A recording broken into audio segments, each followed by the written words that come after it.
আমরা ইন্টারমিডিয়েট লাইফে হাজারি স্যারের বইটাকে মেন বই হিসেবে ধরে রাখি মেনলি কেমিস্ট্রির জন্য।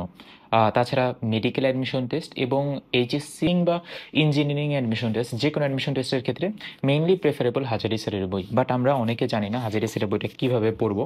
আমি ফার্স্ট পেপার সেকেন্ড পেপার দুইটা নিয়ে কথা বলবো, মানে বইয়ের ভিতরে কীভাবে পড়বো, প্রত্যেকটা চ্যাপ্টার বাই চ্যাপ্টার ওইটা কীভাবে পড়বো, এদিকে না যেয়ে আমরা বইটাকে কীভাবে ওরিয়েন্ট করে পড়া যায় এটা সহজ সলিউশন দিই, যেন তোমার বোর্ড পরীক্ষা প্লাস মেডিকেল অ্যাডমিশন টেস্ট দুইটা ক্ষেত্রেই হাজারি স্যারের বইটা কাজে লাগে। তার আগে বলে রাখি ভাই, আমাকে যদি না চিনে থাকো, আমি রহমান তৌফিক, পড়াশোনা করছি সৈয়দ সোহরাওয়ার্দী মেডিকেল কলেজ। আমি বিগত 3-4 বছর যাবত মেডিকেল অ্যাডমিশন টেস্ট এবং এইচএসসি রিলেটেড কথাবার্তা বলি।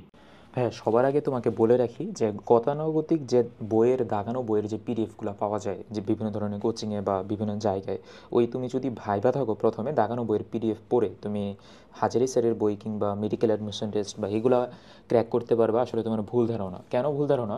তুমি যদি এই পিডিএফটা দিকে খেয়াল করো ভাইয়া, দেখবা যে অর্গানিক কেমিস্ট্রির একটা পিডিএফ আমি বের করছি একাডেমিক অ্যান্ড অ্যাডমিশন পাঠশালার ওয়েবসাইট থেকে। এটা মোস্ট প্রবাবলি সম্ভবত যে কোনো কোচিংয়েরই নর্মাল একটা দাগানোর ধাঁচ হয় এরকম, যে দেখো প্রত্যেকটা লাইন বাই লাইন দাগানো। এখন ক্যাটেনেশনের ধর্ম থেকে শুরু করে প্রত্যেকটা ম্যাক্সিমাম লাইনই দাগানো। তুমি যদি ভাবো যে শুধু এই দাগানো লাইন পড়বা, তারপরে এই দাগানো লাইন পড়ে তুমি সব কিছু বুঝে যাবা, বিষয়টা একদমই ভুল। প্রথম কথা, তোমার আগে একটা কেমিস্ট্রির কনসেপ্ট থাকা লাগবে, ওই কনসেপ্ট অনুসারে তোমার পড়া লাগবে। কনসেপ্টটা পারার জন্য আমি সাজেস্ট করব যে টিচার তোমাকে বই ধরে পড়ায় সেই টিচারের পড়াটা পড়তে, সেই টিচারের ক্লাসটা করতে। এখন আমি নিজের কথা বলতেছি না, আমি কোনো দিন কেমিস্ট্রি এমন কোনো ক্লাস আমি নিই নাই যে ক্লাস আমি বই ধরে পড়াই নাই। মানে আমি বইটাকে সামনে রাখছি, তারপরে তোমাকে বুঝাইছি। এটা এইচএসসি স্ট্যান্ডার্ড হোক, সাথে মেডিকেল স্ট্যান্ডার্ড হোক, যে কোনো স্ট্যান্ডার্ডের ভর্তি পরীক্ষার জন্য বইটা ধরায় সামনে থেকে প্রত্যেকটা বইয়ের যে লাইনটি ইম্পর্টেন্ট, ধরে নাও আমি এই সবার প্রথম যে বিক্রিয়াটা অর্গানিক কেমিস্ট্রির পুনর্বিন্যাস বিক্রিয়া, এই বিক্রিয়াটা তোমাকে দেখাইলাম, এবং এতটুক পর্যন্ত মেডিকেল অ্যাডমিশন টেস্টের ক্লাস হলে জাস্ট এতটুকু বলবো যে এই বিক্রিয়াটা নর্মালি সবার প্রথমে অর্গানিক কেমিস্ট্রি বিক্রিয়া, এবং এই বিক্রিয়া পুনর্বিন্যাস বিক্রিয়া, এবং এটাতে ইউরিয়া তৈরি হয়। জাস্ট এই কথাটুকু বলবো। তারপরে এই কথাটুকু বলে তুমি কিন্তু বুঝে গেলা যে এটার ব্যাকগ্রাউন্ডটা কী। কিন্তু তোমাকে যদি আমি এখান থেকে সরাসরি দাগাই দিতাম শুধু, বা তুমি একটা ক্লাস না করে শুধু দাগানো লাইনটুকু দেখতা, তাহলে আলটিমেটলি কোনো লাভ কিছুই হতো না। তোমার কথাগুলো শুনতে হবে এবং মাথায় রাখতে হবে, তারপরে তুমি বইটা দাগাবা। তারপরে তাহলে তোমার ব্যাকগ্রাউন্ডটাই, পুনর্বিন্যাস ওয়ার্ডটা তোমার দেখলেই চিনতে পারবা, মানে বুঝতে পারবা হ্যাঁ এটার পিছনের ব্যাকগ্রাউন্ড হচ্ছে এই যে এতটুকু, এখানে অনেকগুলো কথা ছিল। কিন্তু এতটুকু তুমি আবার মেডিকেল অ্যাডমিশন টেস্টের জন্য দাগাবো না। কেন দাগাবো না? কারণ পরীক্ষার আগে তোমার এগুলো আজাইরা জিনিস পড়ার সময় নেই। তোমার শুধুমাত্র এই যে এটা বইয়ের একটা এমসিকিউ, বইয়ের এমসিকিউ যতটুকু পারা দরকার, ফেডরিক কুলহারকে বলা হয় তোমার জৈব রাসায়নিক জনক, এই কথাগুলো জানা দরকার। এবং বইটা তোমার, দেখো আমি তোমাকে দাগানোর নিয়মটা বলি। বইটা তো এটা ফার্স্ট পেপারে পড়ে আসতেছি। দেখো অর্গানিক কেমিস্ট্রি আমি এগুলো কিন্তু কিছুই দাগাইনি, ওই পিডিএফে কিন্তু মোটামুটি অনেক কিছু দাগানো ছিল। এখানে আরেকটু সামনে দিকে যাই, এগুলো তো ছোটোখাটো জিনিস, এগুলো বেশি ইম্পর্টেন্ট কিছু না। দেখো অর্গানিক কেমিস্ট্রি ধরে নাও তুমি মেডিকেলের অ্যাসপিরেন্ট, মেডিকেলের জন্য প্রিপারেশন নিচ্ছ, তাহলে কি তোমার প্রত্যেকটা বিক্রিয়া পড়া দরকার? না ভাইয়া, বিক্রিয়া আমার দুইভাবে দরকার নাই পড়া। কারণ হচ্ছে আমার যতটুকু ইম্পর্টেন্ট, যতটুকু দরকার, 2 পেজের মধ্যে 2টা বিক্রিয়া বা 2টা নাম শুধু আমার দরকার মেডিকেলের জন্য, এইচএসসির অবজেক্টিভের জন্য, এবং এইচএসসি সৃজনশীলের জন্য। আমরা অর্গানিক কেমিস্ট্রি নিয়ে বিস্তারিত একদিন পরে আলোচনা করবো না। এইচএসসি সৃজনশীলের জন্য আমাদের কিছু স্পেসিফিক বিক্রিয়া আছে, ওই বিক্রিয়া কয়েকটা শিখলেই, এবং কিছু স্পেসিফিক সৃজনশীল আছে ওগুলো শিখলে আমাদের কভার হয়ে যায়। আচ্ছা যাই হোক, দেখো তোমার নিজের সামনে দেখো যে কীভাবে দাগানো লাগে, বা কীভাবে দাগালে তোমার পরীক্ষার আগে প্রেশার কমে যাবে। তুমি শুধুমাত্র এখান থেকে ডিকার্বক্সিলেশন বিক্রিয়া, আর আরেক নাম যে ডুমা বিক্রিয়া, আর ডিকার্বক্সিলেশন বিক্রিয়াতে হয় কি, এটা পারলে তো আরও ভালো। ডিকার্বক্সিলেশন বিক্রিয়াটা যদি তুমি লিখে রাখতে পারো বা লিখতে পারো নিজে, তাহলে তো আরও অনেক ভালো। জাস্ট মেডিকেল বলো ভার্সিটি, দুইটাই কভার হয়ে যাবে তোমার। ওভারঅল তোমার এখান থেকে মানে কথা হচ্ছে, তুমি একটা ভাইয়া ক্লাস করে নিবা, যে ক্লাসের মধ্যে ওই টিচারটা ওই ইম্পর্টেন্ট বিক্রিয়াটা পড়াইছে, বুঝাচ্ছে, এবং বই থেকে বুঝাচ্ছে, বইয়ের লাইনটা বুঝাচ্ছে তোমাকে। নট উনি একটা ব্ল্যাকবোর্ড অথবা হোয়াইট বোর্ড বা স্মার্ট বোর্ডের মধ্যে লিখে লিখে পড়াচ্ছে। ওইটা আমার মনে হয় না যে মেডিকেলের জন্য অ্যাটলিস্ট কাজে লাগবে। ইঞ্জিনিয়ারিংয়ের জন্য কাজে লাগতে পারে, বাট আমি কোনো দিনও সাজেস্ট করি না এটা। আচ্ছা তারপরে আসি, দেখো এখান থেকে এখন মূল কথা বলি। মূল কথা হচ্ছে অর্গানিক কেমিস্ট্রি বলো বা যেটাই বলো, হাজিরি স্যারের বই এত বড় এবং এতগুলা পেজ, এত কিছু তোমার কোনো দিনও মনে থাকবে না। যে টপিকগুলো তোমার কিছু জটিল টপিক আছে, এবং এবং সহজ টপিক, জটিল প্লাস সহজ টপিক যেগুলো তোমার হাজারি স্যারের বইতে কোনায় কোনায় দেওয়া, ওই কোনায় কোনায় টপিকগুলো না বইয়ের ভিতরে এক জায়গাতেও দাগাবো না, তাকালে তুমি পড়তে পারবো না, পরীক্ষার আগে শেষ করতে পারবো না। যার কারণে তুমি একটা কাজ করতে পারো, তুমি এরকম কিছু শর্টকাট নোট বানাতে পারো।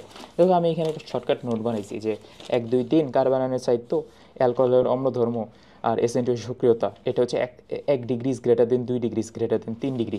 এই পয়েন্ট অনুযায়ী আমি যদি এতটুকু আমি নিজের লেখা আমি নিজে যদি দেখে চিনতে পারি, পরীক্ষার আগে আমি অবশ্যই বুঝতে পারবো। রাদার আমি যদি বইয়ের ভিতর থেকে এই যে কার্বনের সাহিত্য, সক্রিয়তার ক্রম, ওগুলো যদি বের করতে যাই, তাহলে আমার মাথা খারাপ হয়ে যাবে, ইভেন সবারই মাথা খারাপ হয়ে যাবে পরীক্ষার আগে। তারপর এইখানে ওভারঅল অনেক কিছু লেখা, এই কয়টা পেজের মধ্যে, মানে এই পেজের মধ্যে যা যা লেখা, মোটামুটি এখানে কিছু গলনাঙ্ক স্ফুটনাঙ্ক লিখছিলাম, যা লেখা ওই সব কিছু তোমার বইয়ের ভিতর থেকে বের করতে করতে তোমার মোটামুটি 5-10 পেজ লাগবে এবং ইফিসিয়েন্ট হবে না আলটিমেটলি।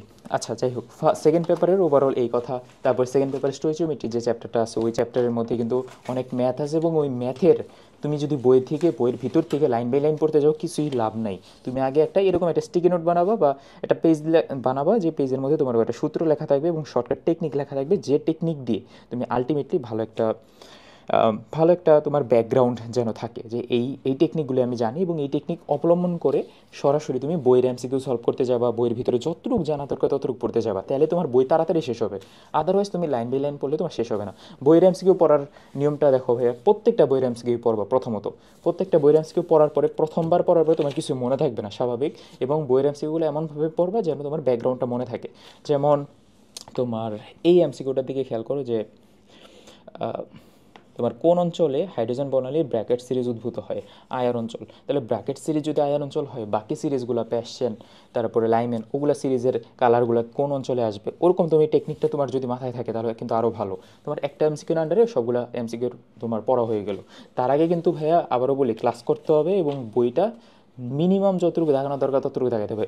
আমি আসলে এই ভিডিওটা শেষও হবে না, আমি বলতে যদি শুরু করি পুরা শুরু থেকে যদি শুরু করি, দেখবা যে পুরো 10 ঘন্টা ধরে আমি বলতেই পারবো, কিন্তু তোমাকে ওভারঅল একটা জেনারেল কথা বলতেছি। দেখো আবার যদি আমি বইয়ের যে কোনো পেজ খুলি, সমান প্রভাবের যে কোনো পেজ খুলি, এখানে দেখো একটা কথা লিখে রাখছি যে হাইড্রোকার্বনের সমান প্রভাব দেখায় না। আর এই এমসিকিউটাই পরীক্ষায় আসে যে হাইড্রোকার্বনে আসলেই দেখায় না। এখানে একটা বইয়েরই একটা এমসিকিউ আছে যে এই যে নিচের কোনটিতে সমান প্রভাব বিদ্যমান, এই বাকি সবগুলো হাইড্রোকার্বন, শুধুমাত্র 1 নম্বর অপশন হাইড্রোকার্বন না, 1 নম্বর অপশন অজৈব যৌগ। সো এইভাবে তুমি যদি টেকনিক্যালি একটু পড়তে পারো, তাহলে দেখো যে বইয়ের ভিতরে আজাইরা অনেক কিছু দাগানো লাগেই না, দরকার নেই। সো তুমি সাপোজ চ্যাপ্টার 4-এ আমাদের রাসায়নিক পরিবর্তন চ্যাপ্টারে কিছু কিছু বিক্রিয়া আছে, ওই বিক্রিয়াগুলো বইয়ের ভিতরে না দেখায় তুমি নিজের মতো করে কিন্তু লিখতে পারো। ধরুন অনেক জায়গায় ছড়াই ছিটায় দেওয়া, যেমন আমাদের হ্যাবার পদ্ধতি দিয়ে কি অ্যামোনিয়া তৈরি হয়, অ্যামোনিয়া তৈরি হওয়ার প্রক্রিয়াটা তুমি এখানে লিখতে পারো, হ্যাবার ডট দিয়ে তোমার অ্যামোনিয়ার তৈরি বিক্রিয়াটা লিখে ফেলতে পারো। তারপরে এখানে বইয়ের এক এক জায়গায় এক একটা টেম্পারেচার দেওয়া, এক একটা প্রভাবক দেওয়া, সবগুলো তুমি একবারে লিখতে পারো কম্বাইন করে, তাহলে তোমার পড়াটা খুব তাড়াতাড়ি হইলো। বইয়ের পড়াই তো নিজের মতো করে পড়তেছো, কিন্তু বইটাকে রেফারেন্স ধরতে হবে এবং ওই রেফারেন্স অনুযায়ী তোমার বইটাকে সাজাইতে হবে। এভাবে তোমার ওভারঅল পুরা 2টা পেপারই ভালো মতো সাজাইলে একটা ভালো একটা কনসেপ্ট ক্লিয়ার হবে এবং তোমার মেডিকেলের জন্য একটা ভালো একটা ব্যাকগ্রাউন্ড তৈরি হবে এবং ভালো একটা বেসিক তৈরি হবে। এখন একটা প্রশ্ন আসতে পারে, ভাইয়া অনেকে তো বলে কবির স্যারের বই পড়তে। আমার কাছে কবির স্যারের বইও আছে, আমি তোমাকে কবির স্যারের বইয়েরও বিস্তারিত কথাবার্তা বলতে পারবো, অনেকটা ভিডিওতে বলবো নি। তারপরে একটা কথা বলি, তুমি যদি আগে হাজারি স্যারের বইটা ঠিক মতো না পড়ো, কবির স্যারের বই পড়ে তোমার কোনো লাভ হবে না। হাজারি স্যারের বইয়ের প্রত্যেকটা যে টপিক থেকে মেডিকেলে ভর্তি পরীক্ষা প্রশ্ন আসে বা যে টপিক থেকে এইচএসসিতে সৃজনশীল আসে, তো আমি একটা ভিডিওতে বলছিলাম যে তুমি কিভাবে ক আর খ একসাথে আইডেন্টিফাই করতে পারবা। মেইনলি মেডিকেল অ্যাডমিশন টেস্টের জন্যই তো হাজারি স্যারের বইটা আমাদের ওইভাবে ভালো মতো পড়া লাগে। ইঞ্জিনিয়ারিং অ্যাডমিশন টেস্টের যদি তুমি প্রার্থী হয়ে থাকো, হাজারি স্যারের বইয়ের যে কালো বক্সের ভিতরে যে কয়টা ম্যাথ আছে, ওই কয়টা ম্যাথের মধ্যে যে টাইপ ভিত্তিকভাবে যে কয়টা ম্যাথ পাও, ওই কয়টা ম্যাথ করলে তোমার অলরেডি মোটামুটি অনেক টাইপের ম্যাথ কভার হয়ে যাবে।